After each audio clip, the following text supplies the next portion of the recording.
Good morning, ladies and gentlemen. I'm News 8 digital anchor Luke Laster here from the Wood TV live desk. Rejoining me is Central Michigan University's political science chair, David Jesuit. He's been with us the past few weeks here now discussing Russia's attack on Ukraine. Dr. Jesuit, good morning. Thanks for joining us. Good morning. Thank you for having me back. You betcha. A few topics here to hit on. One that's on the forefront of everyone's mind right now is those oil and gas prices just absolutely spiking. If you could, sir, please explain those sanctions right now and the impacts that have just dominoed from those. Okay, well, it's true. Well, that's probably the greatest concern that Americans have right now outside the humanitarian disaster for the people of Ukraine would be this rapid spike in gasoline prices. I will say that really the sanctions haven't even affected the supply. And so what we're looking at are expectations about future supply of oil. And hopefully these future expectations. So there's an anticipation, of course, that the supply of oil will be reduced, therefore increasing the price.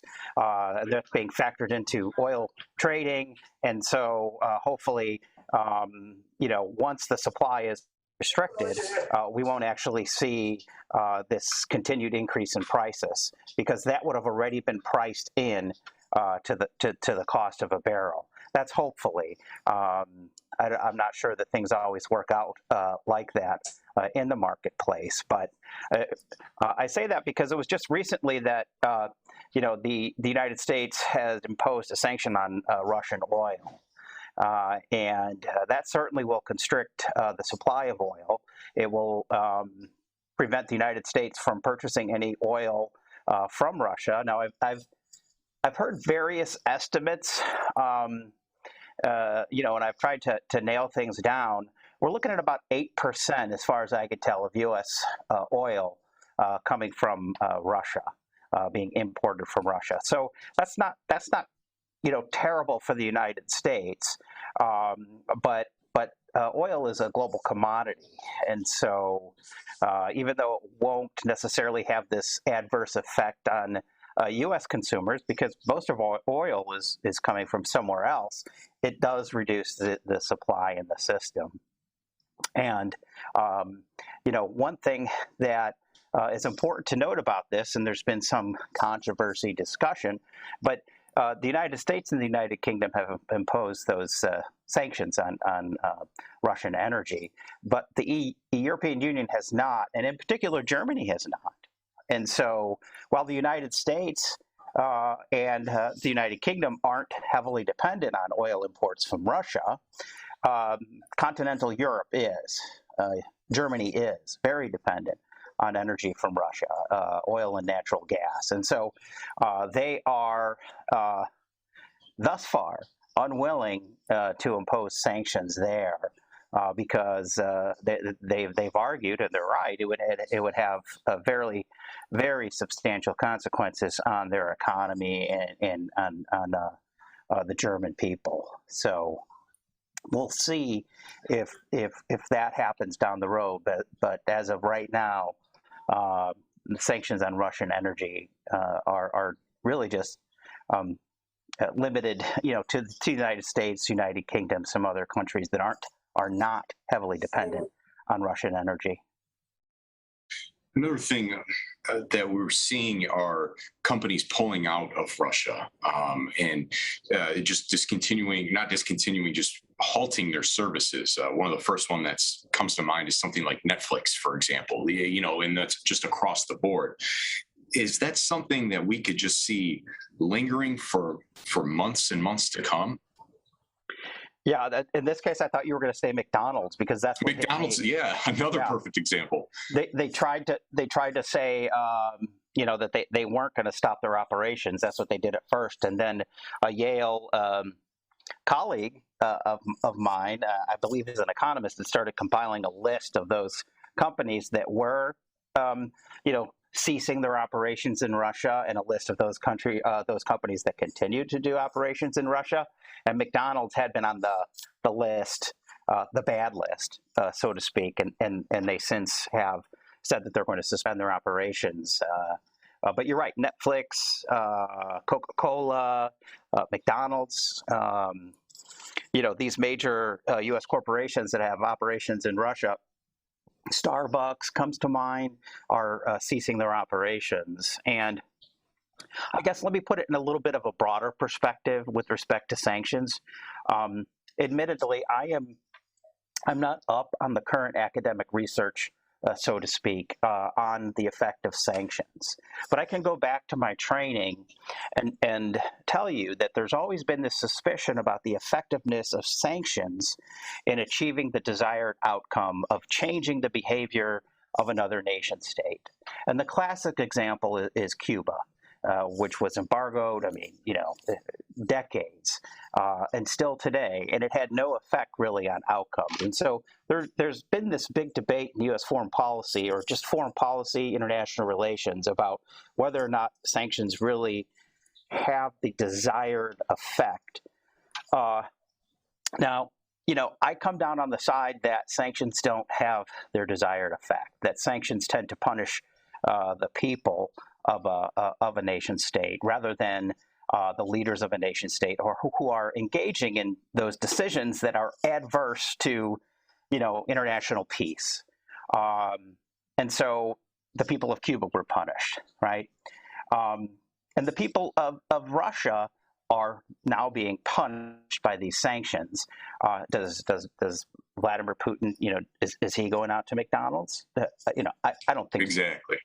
And so, but I had read there are about 70,000 jobs that McDonald's employs 70,000 Russians, and so what are they going to do? And just recently, I read an article on this, and it speaks to the kind of the challenge that the United States and NATO community faces.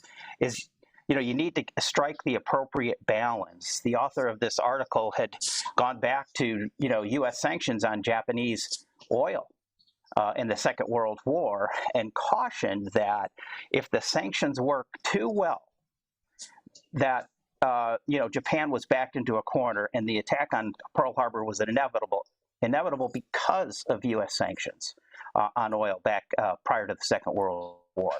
And so the concern is that they will be too effective, that you're limiting now, economic opportunity for average Russians. Then you're going to stem the flow of, petrodollars, into the Russian economy. The Russian economy is going to be teetering on collapse. And, while on the one hand, we might think that's great, they're being punished, Putin deserves to be punished. On the other hand, not everyone is going to blame Putin in Russia. And we have to see if once the Russian economy really begins to struggle, and it will, whether or not the Russian people are going to blame Putin or blame the West. And if they're desperate, what will they do then? And so, there is a balance here that concerns me, that, I'm really not so supportive of sanctions on U.S. oil. And I know, most Americans agree with that policy, but I worry that it's not going to have the desired outcome, and it might lead to escalation of hostilities. I could be wrong. Again, I preface this by saying there's been this large debate within the academic community, and research on the effectiveness of sanctions. So I'm not too excited. You mentioned the striking the appropriate balance there. That's to be determined. You know what I mean? That's something that sounds like something that just can't be decided upon over a span of time. It sounds like something that will just happen within a short notice, almost, to be honest with you. Oh, absolutely right. I mean, so we won't know yet whether or not that balance has been appropriate, and whether or not we got the right balance, because it'll take some time for the sanctions to actually have an effect. But it's certainly something that we need to be wary of, and at least pay attention to. That our hearts tell us to punish Putin. Okay, I mean, just like, if I tie it to looking at the airplanes, that something that just broke yesterday, where, President Zelensky has been saying, okay, establish a no-fly zone. NATO and the U.S., no way. And, from the beginning, I would say the primary strategic objective was to prevent escalation of this conflict outside the borders of Ukraine. So if that's the objective, prevent escalation, it makes sense. If you impose this no-fly zone, there's almost certainly going to be direct conflict with Russia, as they're not going to just voluntarily abide by some declaration of no-fly zone, and U.S. Aircraft will engage Russian aircraft, and it'll likely escalate. So that makes sense. So they tried to find a way around it, and Poland was sending their old Soviet-era MiG fighters to the U.S. instead of just sending them over directly. And I agree with those who say that Poland didn't want to have any final say in what happens to those MiG fighters. They were going to send them to Germany, and then the U.S. was going to send the Polish MiGs to Ukraine for Ukrainian pilots to fly and use. And the U.S. said no. That's going to escalate things. And so, I think that, that imperative, my heart told me, get those planes, to Ukrainian fighter pilots, allow them to try to impose some kind of no-fly zone. Our hearts are there. My brain was telling me, that's too transparent. That is going to likely lead to escalation, and that is violates one of the key principles of NATO policy right now, which is don't allow this to escalate beyond Ukraine. And so my head was telling me, good, there'll be negative reaction, and we all want to see, Ukraine prevail, I think. I mean, public opinion, certainly in the West, is on the side of the Ukrainian people. But, avoiding escalation in war with Russia is I think, the primary objective right now, and should be. One of the final topics here that I want to hit on before we wrap up, we have a AP article over on woodtv.com talking about the corridors of passage. There's been efforts for people to flee, for Ukrainians to flee, but the Russians appear to not be abiding necessarily by those. Are you able to elaborate on that at all? Sure, and I've been trying to follow this closely as well, and this has been the subject of the negotiations or the talks that are ongoing in Belarus. And I think from what I'm hearing, Mariupol is the city in the south that is under intense bombardment and is being encircled, and the people are really at this point unable to flee. There's been controversy because Russia is insisting that most of those safe corridors lead back to Russia or Belarus. And Ukraine, I mean, those are the countries that are attacking Ukraine. And so Ukraine has said, this is not acceptable. The safe corridors need to allow people to escape. These are humanitarian corridors, but they need to be able to flee to other parts of Ukraine to eventually get into, let's say, Poland. Poland has been the largest recipient of Ukrainians, and over 2 million have fled. And the vast majority of them have gotten into Poland. And so the Russians want to see those people get into Russia and Belarus. There have been accusations of intentional shelling once they've had these temporary ceasefires to allow civilians to flee. They have been attacked. And the question is whether or not those attacks are intentional. I mean, there's the infamous fog of war.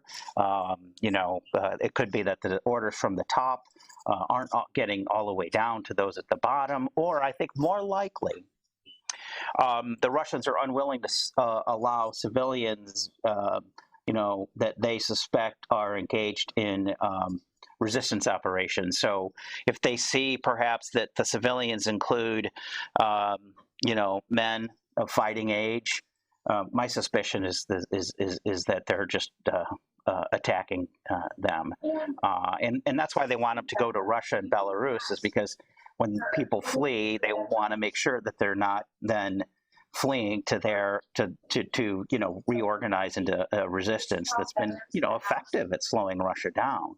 So I'm hopeful that they will come to some agreement, especially as forces encircle Kyiv, that they will allow a ceasefire and that civilians will be allowed safe passage outside Kyiv. But I know that that's the number one issue.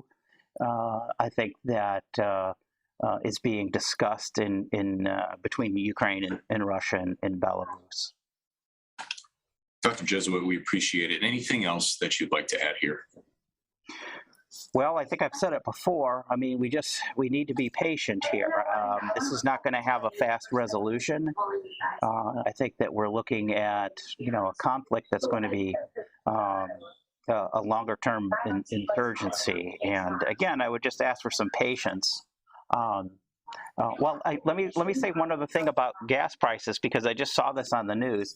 There's a federal gas tax of I think it's 18.3 cents a gallon, and Michigan, oh gosh, I believe it's 27 cents in the state of Michigan per gallon, which is pretty high. I know California is the highest in the country, 51 cents a gallon. And you see that there's been a bipartisan push. I believe the governor had said this, that there should be some kind of tax holiday, so to speak. And I wouldn't be surprised if we see federal and state governments try to suspend collection of the gasoline tax. I know, ultimately that adds up to be quite a bit for Michiganders, and it might offset some of this rapid increase in gas prices. And so, I would look for more political traction there to try to help consumers with what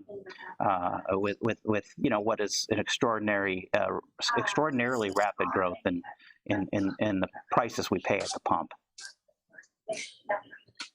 Again, ladies and gentlemen, if you tuned in maybe halfway through our conversation or just now catching it, you can click on the link that's attached to the stream. It'll take you over to woodtv.com. You'll be able to find our full conversation here. Again, Dr. Jesuit, thanks for taking the time. Ladies and gentlemen, this has been a look at the Wood TV Live Desk. I'm News 8 digital anchor Luke Laster. Have a great afternoon, folks. We'll see you around.